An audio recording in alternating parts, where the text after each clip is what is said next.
characters as Caliban, Prospero and Miranda, it's no wonder that Shakespeare's The Tempest has been worked and reworked. But now the bard's tale of stormy seas and even stormier hearts has taken on another form. Dispense with words, the new poetry is ballet.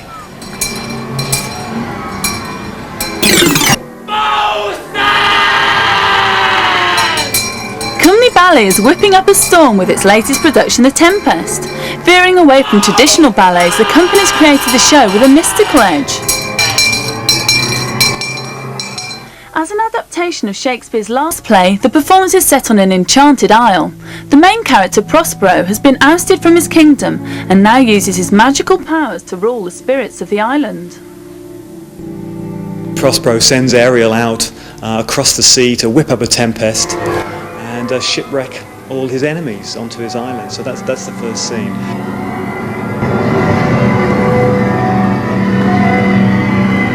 And once he's worked his magic, his shipwrecked enemies end up being taunted by Prospero's little helpers. The second scene was the three drunks, which is always one of my favourite scenes. Myself and Caliban and Trinculo the jester. And we're slowly getting drunker and drunker, finding my stash of bottles, which I sort of kept after the shipwreck because I didn't want to get them lost sort of behind a rock. We found them all, and we've got really drunk basically, and we're staggering around the island. It's inhabited by spirits. There's spirits all over the island.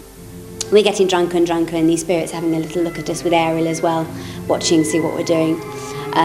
Tormenting us. Tormenting us, yes, a little bit. A lot of people think The Tempest is kind of heavy and one of Shakespeare's more heavier works. I suppose it is in the play, but as we've got a ballet, we can lighten it up a bit. In ballet, it's very easy to get too serious, and we like to keep things, we get serious sometimes, but it's nice to keep it light as well. From fairies to drunks, the cast of 8 plays 14 characters. Not an ideal situation, but one that certainly keeps them on their toes. It helps to be schizophrenic. Yes, it is. We have to actually take a deep breath before we go on, don't we? Yeah, what am I now?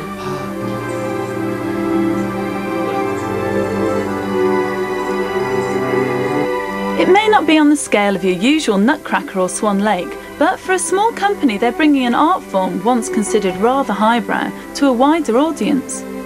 Getting a more theatrical audience as well, bringing into people who think ballet is quite snobby and quite elitist. They come and see us and they see that it's not. It's fresh. It's fresh, really and it's exciting, and you don't know what's coming next. You know, that's it. You don't know what's coming next. 1 minute we're rolling about in a storm, then suddenly 4 little sprites come on with little fluffy wigs, and then you come on like a hunchback, and then we're staggering all over the place with bottles. It's just going from one thing to the next. It really is different, and I guarantee you won't see anything really like it. So if you fancy a bit of mystical magic on point, float your way down to the Assembly Rooms in Derby on the 9th of December, or Telford on the 11th.